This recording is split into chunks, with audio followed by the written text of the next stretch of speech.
Welcome back to the deep dive. Today, we're doing something a little different. Usually we tackle a broad topic or, a nonfiction phenomenon, but today we're zooming in. Way in. Way in on a single, really devastating narrative arc.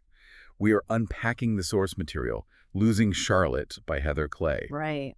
And look, I know what you might be thinking listening to this. You're probably thinking, family drama, two sisters in Kentucky. Right. It sounds like a very familiar setup. Exactly. But if you think this is just a standard story about sibling rivalry, I really need you to put that assumption in a box and lock it away. Because this isn't that. It really isn't that at all. I mean, on the surface level, sure, you have the geography. A setting. You have the oppressive heat of Kentucky horse country, and you contrast that with the frenetic, chaotic energy of New York City. Right. And you have the characters. You have Knox, the sister who stayed behind, and Charlotte, the sister who left. The classic binary. Exactly. But what we're actually looking at here, the reason we chose this specific source material to dive into today is because it is a complete masterclass in psychological gravity. Gravity is actually the perfect word for it. Because you can physically feel the weight of these relationships. They really can. It's about orbit. Orbit. Yeah, you have these two opposing forces. You have Knox, who represents spaces. She's observation. She's this heavy, almost paralyzed knowledge of her environment. She just watches. Right. And then you have Charlotte. And Charlotte is a solar flare. A solar flare, why? She is. She's the one who dazzles. She consumes the oxygen in the room. She creates the chaos. Yeah. And the central tension here isn't just that they are different people. It's that they form a binary system. Meaning they rely on each other. Exactly. One cannot exist in her current form without the other. Right, because you can't have the observer if there's nothing spectacular to watch. Precisely. And you can't be the star if there's no audience. That's the core of it. And the mission of this deep dive today is to really take apart that binary system. To see how it works. Yeah. We're going to look at the architecture of the Bowling family, Knox, her parents, the farm. And we're going to see what happens when the center of gravity suddenly shifts. Because it does shift. Violently. It does. The source material leads us toward this singular, catastrophic medical event, what we're just going to call the event for now. Right. And it completely shatters this carefully constructed reality they all live in. And it really is shattering. I want to warn you, the listener, right now we're going to get into some heavy medical and emotional territory later on. Very heavy. We're talking about how fragile our concept of normal actually is. But before we get to the tragedy, we have to understand the world that's being destroyed. Yeah. We need to set the scene. We do. We are at Four Corners Farm in Kentucky. The setting here is a character in itself. It really is. It's not just a backdrop. Not at all. The source text describes this relentless, buzzing heat. It's a place where things grow, but also, where things rot. Yeah, it's slow. It's sticky. Exactly. And you contrast that with New York, where Charlotte escapes to, which is sharp and fast and anonymous. But the dynamic between them, it starts way before New York. Oh, absolutely. The source material gives us this incredible prologue. It's a flashback to their childhood. And honestly, I think it serves as a blueprint for their entire adult lives. It absolutely does serve as a blueprint. If you understand this prologue, you essentially understand the next 30 years of their relationship. So break it down for us. Okay, so it's night. The girls are in their shared bedroom. Charlotte is sneaking out to meet a boy named Cash. Right. But focus on the sensory details Clay uses here. It's not just the Charlotte sneaked out, it's about the atmosphere in the room. The bed lightning. Yes. That phrase stuck with me immediately. Bed lightning. It's a brilliant phrase, isn't it? It's so evocative. So Knox is in bed and she's pretending to be asleep. Which is her default mode. What? Exactly. Feigning ignorance while actually knowing everything. Yeah. And Charlotte is moving around in the dark. Right. And the text describes the static spark when the sheets move as bed lightning. Let's pause on that image for a second. Bed lightning. Okay. It's a physical phenomenon, right? Static electricity. But in this context, it symbolizes the unspoken electrical tension between them. The charge in the room. Yes. It's a flash of energy in the dark. It's silent, but it's dangerous. It implies that the very air in the room is charged just because of Charlotte's movement. And Knox sees it. She sees the flash. She hears the whispers. Charlotte is whispering, "I'm going now, meeting Cash." She's narrating her own movie. She really is. She's the protagonist. Charlotte is action. She is stealth. She is the one driving the plot forward. But here's the crucial nuance that I don't want us to miss. What's that? Knox is the one with the data. Ah. The text explicitly says Knox knows exactly which floorboards creak. She knows the house intimately. She knows where the, the evidence in effluvia? Yes. She knows where the evidence and effluvia of the family's happiness is buried. That is such a great line. Evidence in effluvia. It sounds like a crime scene investigator. It really does. And that's essentially who Knox is. She is the forensic accountant of the family's emotional life. The forensic accountant, wow. She knows that the third board from the door screams when you step on it.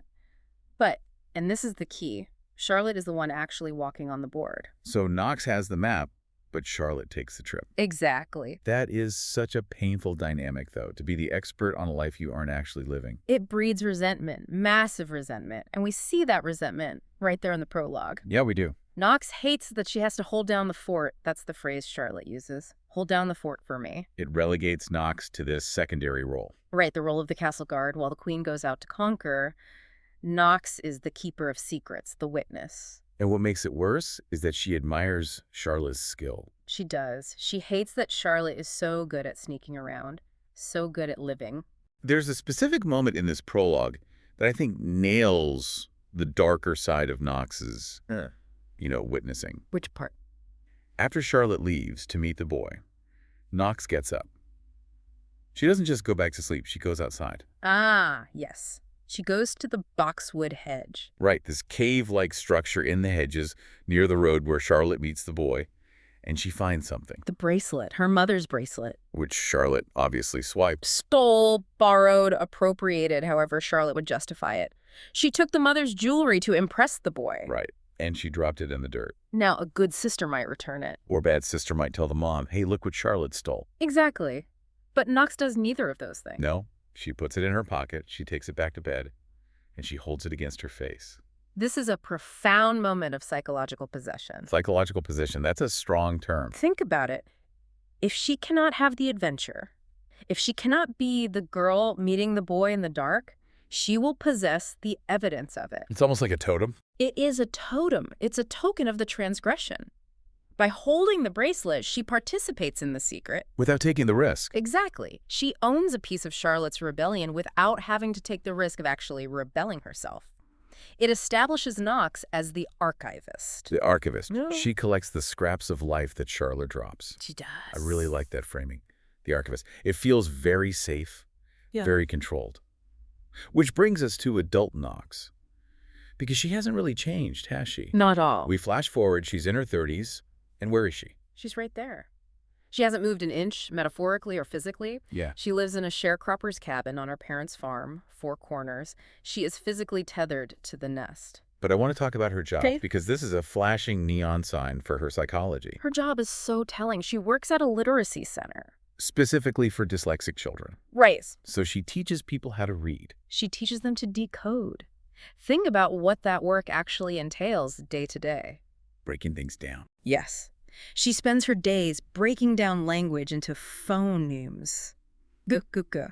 She is taking the confusing, jumbled symbols of the world and trying to make them linear and understandable for someone else. Which is exactly what she tries to do with Charlotte. 100%.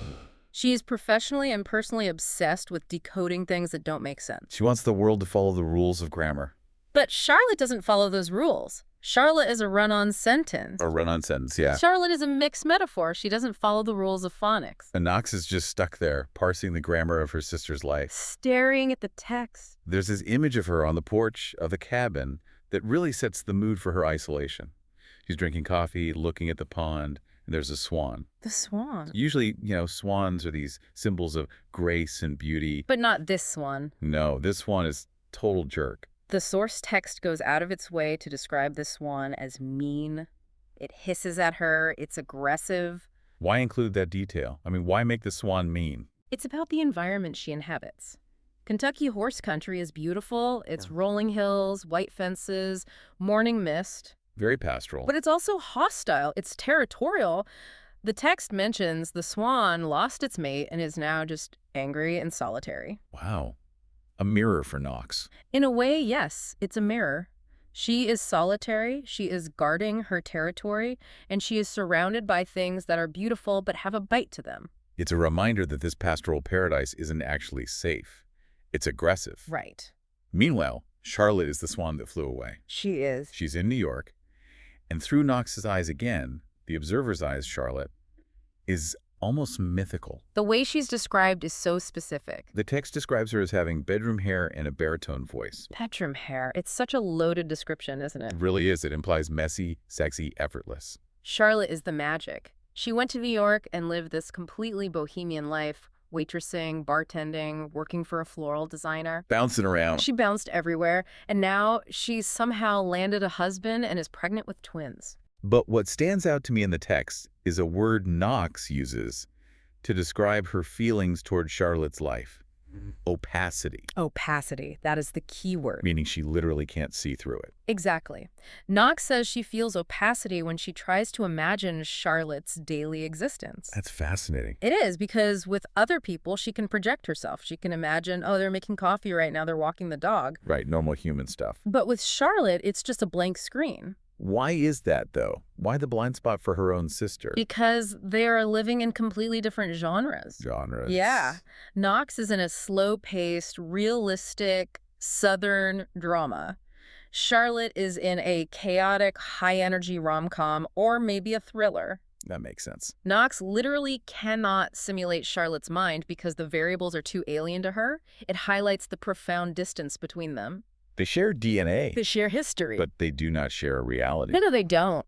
Speaking of reality and genres, let's talk about the men they brought into these realities. Because, as is often the case, the partners usually tell you more about the protagonist than the protagonist does. Oh, invariably. We have Ned Bale, Knox's partner, and we have Bruce Tabbert, Charlotte's husband. These two men could not be more different. They're essentially the archetypes of the worlds the sisters inhabit. Let's start with Ned. Ned is the earth. He is. He's the stallion manager at the farm. He's gritty, he's steady, and he is painfully persistent. Painfully. He's deeply integrated into the family business, which makes him safe for Knox. He's part of the furniture. Basically. Yeah. But the dynamic between them it's awkward. It's the proposal loop. The proposal loop. Ned keeps proposing. And he doesn't do it with romance or fanfare. He does it at a music festival while watching a clogger. He does it so casually. And Knox. She keeps dodging. She parses his language like she's back at the literacy center. Decoding again. Yes. She says we should do it. And she analyzes the word it. Does it mean get married? Does it mean get dinner? Does it mean sex? She hides behind the ambiguity. She does. She prefers the blur. The blur. Yes. She prefers the blur of their physical relationship to the clarity of a commitment. Why, though? Because if she commits, she has to define herself. She has to step onto the stage. As long as it's a blur, she can remain the observer in her own life. But there is one story about Ned in the source material that I think is the skeleton key for his entire character. I know exactly which one you mean. And honestly, it's the key to Knox's attraction to him, too. We have to talk about the finger story. Oh, we have to. This is a critical character detail. It's grotesque. It's grotesque, but it's essential. So lay it out for us. What really happened to Ned's finger? The absolute truth of it is that Ned lost his finger to a stallion named Dynamite.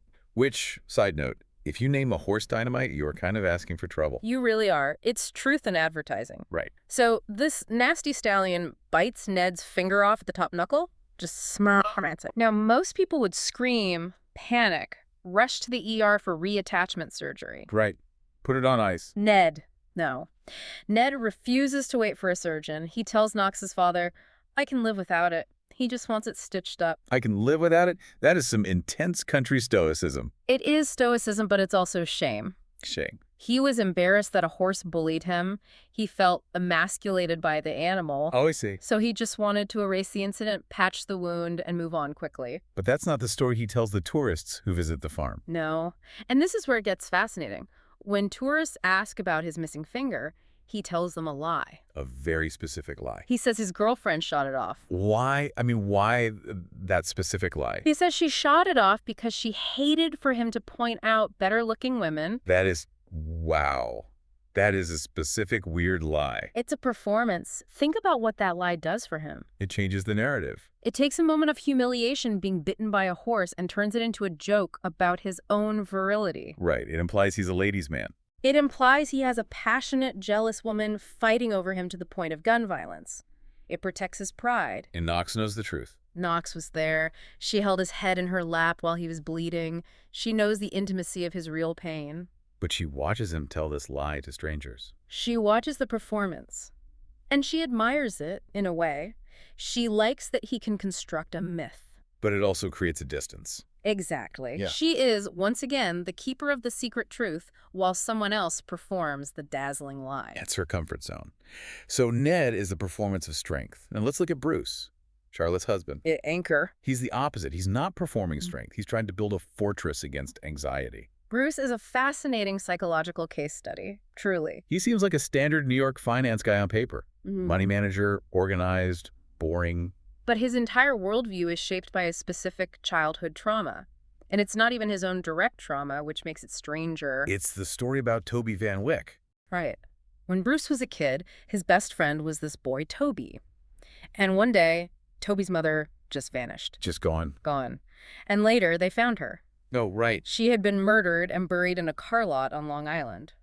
It's a horrific true crime story that happened adjacent to Bruce's life. And for a kid witnessing that adjacency, that message, mothers can vanish, that sticks. It becomes a foundational belief mothers can leave. Yeah. It frames his entire anxiety about attachment. He learned early on that domestic safety, the baking rolls, the carpools, the normalcy is an illusion. It can evaporate in a single second. It can. So when he meets Charlotte, who is chaos personified, why is he drawn to her? You'd think a guy with that trauma would want someone incredibly safe, someone boring. You would think. Yeah. But often, anxious people are drawn to people who are so fiercely alive because they want to protect them. They want to control the chaos. Exactly. The meet cute tells us everything about them. They meet at a wedding. Right. Bruce is stuck talking to a drunk friend, Jeb. Jeb is harassing the waitress.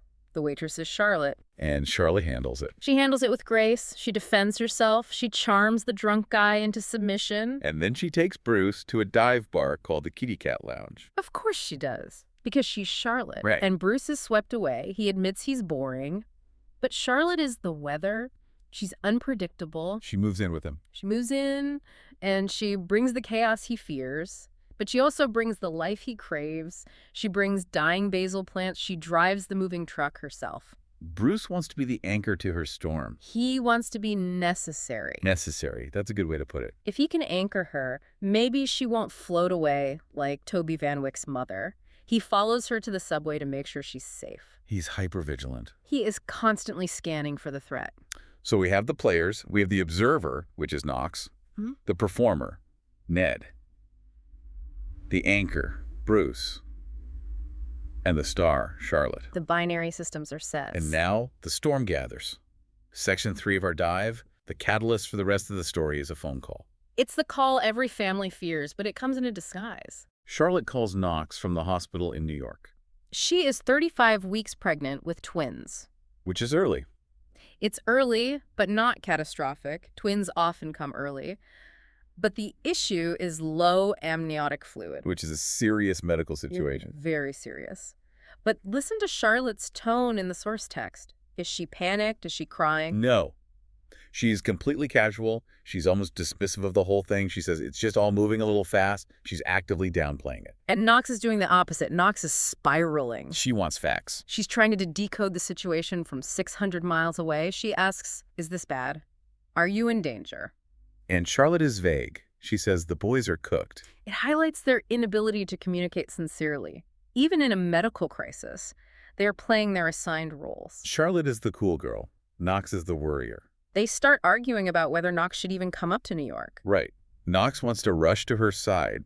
Charlotte is sarcastic, then she gets defensive. They can't just say, I'm scared or I love you. They have to dance around it with sarcasm and logic. Meanwhile, back in Kentucky, the atmosphere is doing some incredibly heavy lifting in the narrative.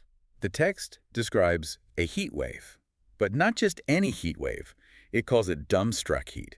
I love that phrase so much. Dumbstruck. It's so visceral. It implies that the land itself has been stunned into silence. It's too hot to move. The horses are standing still in the fields, just flicking their tails. It sets this mood of heavy, ominous waiting. This is the pathetic fallacy at work. The weather is mirroring the internal dread. Knox is trying to work. She's doing reports for her students. She's trying desperately to maintain a routine. But the disruption is coming. And it comes. Yeah. The news breaks. The C-section is moved up. The fluid is too low. It's happening tonight. And the Bowling family mobilizes. This is a key moment for Knox's self-perception. They charter a plane. Which tells you something about the family's resources, by the way. Yes, very true. Knox, her mother Mina, and her father Ben fly up. The brother Robbie stays behind. But listen to Knox's internal monologue on that plane. She feels heroic. This is so important. She admits it feels partly performative.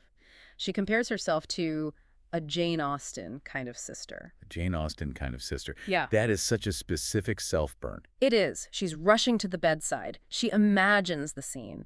She is casting herself in the role of the dutiful, supportive sibling. Even in a crisis, Knox is observing herself playing a role. She's watching the movie of her own life. She thinks, this is what good sisters do. I am doing the good thing. She wants the credit for the anxiety. She does. So they land. They get to the hospital. And we enter Section 4, the event. This is where the roller coaster tracks completely fall off. But it doesn't start with tragedy. No, it starts with a party. It starts with a false summit. This is crucial for understanding the emotional impact later. They arrive, and the babies are already born, Ethan and Ben. Mm-hmm. They are in the NICU, but the report is that they are fine. And Bruce is having the absolute best night of his life. He is literally dancing. He's doing a soft shoe. A soft shoe in the hallway. He's in his scrubs, he's wearing the goofy shower cap, his mask is pulled down, and he is dancing. This represents the total release of that anxiety we talked about earlier. Exactly. He thought mothers leave. But Charlotte didn't leave. She's in recovery. The babies are here. He beat the curse. He feels invincible. He is manic with relief. And when the family sees Charlotte in recovery, she matches that exact energy. She's not acting like someone who just had major abdominal surgery. No. The text says she's on speed, metaphorically. She's high on adrenaline, maybe the meds. She's vibrant. Her cheeks are high with color. She's joking around. She makes a joke about a uterus massage. Nothing like a good uterus massage. Knox jokes back. They fall right back into their banter. It seems like everything is okay. The crisis is over. The Jane Austen sister moment has a happy ending. So they leave Charlotte to rest. The doctor needs to finish up some things. The family goes to the NICU to see the twins. And I want to spend a minute here because this NICU scene is so honest. It strips away all the hallmark sentimentality of birth. It really does. Knox looks at these babies, her nephews, and she doesn't feel that instant magical wave of love that movies tell us we're supposed to feel. No. She looks at them and thinks, potatoes. Potatoes. It's brutal, but it's real. They are in isolettes. One has eye shades on for jaundice. Her father, Ben, makes a joke that he looks like a snowbird in Boca. Which is funny, but it's also a deflection. It's a coping mechanism, but Knox finds them alien. She feels curiosity, she feels shock, she feels the mystery of biology, but she doesn't feel connection. She describes them as strange. It's a very honest depiction of encountering premature infants. They are terrifyingly small, they are covered in wires, they don't look like babies yet, they look like medical projects. And while they're looking at these medical projects, while they're laughing about bokeh potatoes, the world turns upside down. An intern comes to find them. This is the hinge of the entire story. The intern finds them in the NICU. He doesn't scream, he just says 4 words, "Your daughter is hemorrhaging." And just like that, the air leaves the room. The transition is instant. It's the speed of it. 1 minute you're looking at babies, the next minute you're being summoned back to the OR. They go down to the waiting area. And now we enter the waiting game, the psychological shift from celebration to absolute terror.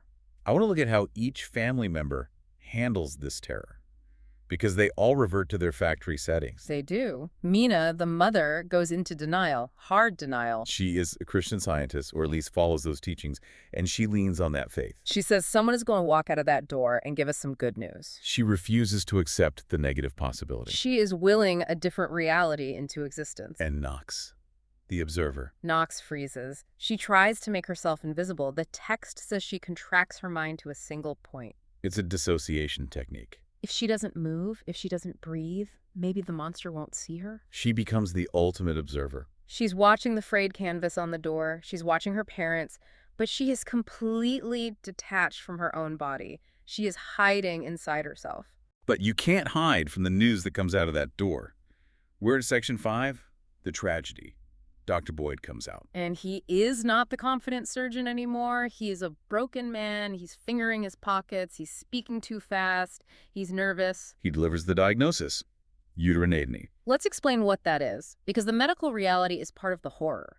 Uterine atony is when the uterus fails to contract after childbirth. Normally, the muscles squeeze down to close off the blood vessels where the placenta was attached. Right. But Charlotte's uterus just didn't. It stayed relaxed. And that led to DIC. Disseminated intravascular coagulation. This is a nightmare scenario in medicine. Dr. Boyd explains that her blood refused to clot. It thinned to a watery consistency. Basically, the body's clotting factors go haywire. They get used up or they stop working, and the blood loses its ability to stay inside the veins. It becomes like water. Watery consistency. That phrase is chilling. It implies a total loss of structural integrity. It is a systemic failure. The body just stops being able to hold itself together. Dr. Boyd explains they performed a hysterectomy as a last resort. They removed the uterus to try to stop the bleeding. But it was too late. The cycle of DIC had already taken over. And so he delivers the line, "Your daughter has died." He gives the time, 11:47 p.m. The reaction in that hallway is visceral. It is physically violent. It's not movie crying. It's not a single tear rolling down a cheek. No. The father, Ben, is described as catching flies. His mouth is just hanging open in disbelief. It's an ugly, slack-jawed shock. Then he gets angry. He starts demanding to speak to other doctors as if this is a customer service issue that can be escalated. He's looking for a manager to fix the death. And the mother, Mina, physically collapses. And we learn a detail here that is so telling. She had cut her leg falling on the stairs earlier in the rush to get to the plane. Yes, she fell hours ago, but nobody noticed. She didn't notice. Now, as she collapses, Knox sees the blood on her mother's leg. The physical trauma of the night is finally manifesting. The adrenaline has worn off, and all that's left is the wound. And then the door opens again, and Bruce comes out. This is the image that breaks you, Bruce. The man who was dancing the soft shoe an hour ago. He walks out without his mask. He's not the minstrel anymore. He's not the anchor. He looks like he is physically going to fall down. He is swaying. And this is Knox's moment. This is the climax of her character arc. It is. Knox, who has spent her whole life watching, seeing the static, holding the bracelet, staying in the cabin, she finally moves. She sees Bruce faltering. She sees the anchor unmoored, and she moves to catch him. She grips his shoulders. She feels the warmth of his skin through the scrubs. She smells the antiseptic, and she smells the room where Charlotte died. It's all on him. And listen to her internal monologue here. It is not, "I love him" or "I'm so sad." She feels a thick, oil-like hate. Oil-like hate. That is such a powerful, counterintuitive description. Why hate? Because she hates being there. She hates the reality. She hates that the plot has twisted this way. Hate is the mind's violent rejection of the trauma. Exactly. She hates that she has to be the one to catch him. She hates that Charlotte isn't there to do it, but she does it anyway. She holds him up. She says, "I'm right here." It's the first time she is truly the participant. She steps into the void. Charlotte left. She becomes the structural support. The gravity has shifted. The star is gone. The observer has to become the actor. So Charlotte is gone. The center of gravity is gone. We move to section 6, the aftermath. The source text flashes forward to the weeks following the death. We are back in Kentucky.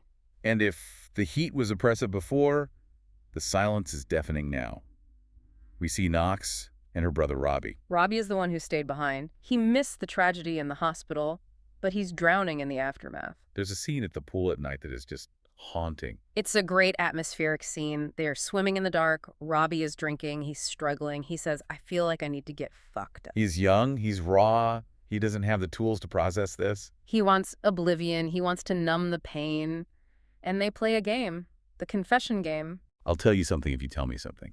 It's a ritual. It's a way of trading vulnerability in the dark. And it's also a way of keeping Charlotte alive. They trade stories about her. Knox recounts a memory of Charlotte waving to their father during a horse auction. Which, for anyone who knows horse auctions, is a huge no-no. Huge. If you wave, the auctioneer thinks you're bidding. You might accidentally buy a horse for $100,000. But Charlotte did it. She waved. It highlights her irrepressible spirit. She broke the rules. She didn't care about the protocol. And now, in the silence of the pool, that memory is all they have. They are cataloging her defiance because her defiance is gone. Meanwhile, Bruce is back in New York. He is a single father of twins, and he is living in the NICU. The NICU becomes his sanctuary. but it's a bitter sanctuary. The text says he hates the expectant parents. He hates the people coming in with their trail mix and their hope. He hates the murals on the walls. The smiling fish. Why the hate? Because he was just like them. He was the guy with the hope and the trail mix, and he was punished for it. He sees their innocence as an insult. He knows the monster is real and they don't know it yet. The only place he can be is with the boys. Ethan and Ben. They are the only things that make sense. The text says they are improbably okay. They are intact. They don't look like accident victims. They are just babies. And the way the text describes Bruce looking at them, this is the ending note of the episode, and it's powerful. It says his eyes seared as if he were looking into the sun. That is the new center of gravity. It is. It's not Charlotte anymore. It's the twins.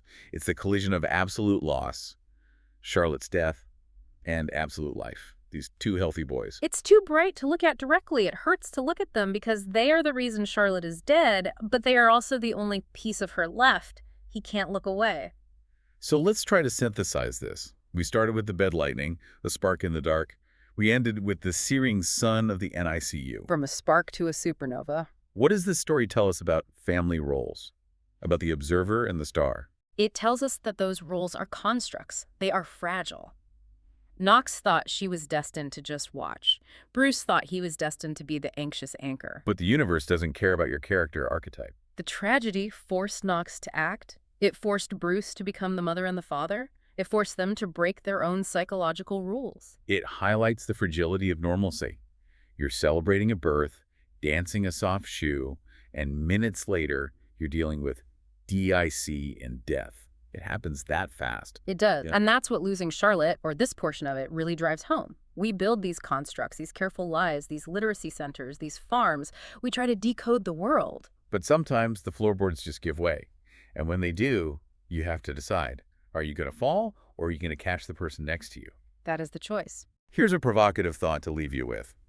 We talked about the bed lightning and the sun, but think about the shadows those lights cast. If a family defines itself by one person's brightness, Charlotte's magic, her bedroom hair, her chaos, how do they navigate the dark when that light is suddenly extinguished? That is the question. Do they find their own light? Or do they spend the rest of their lives staring at the afterimage, blinking in the dark? That is the question Knox and Bruce will have to answer every day. A heavy but beautiful deep dive today. Thank you for unpacking this with me. My pleasure. And thank you for listening. We'll see you next time on The Deep Dive.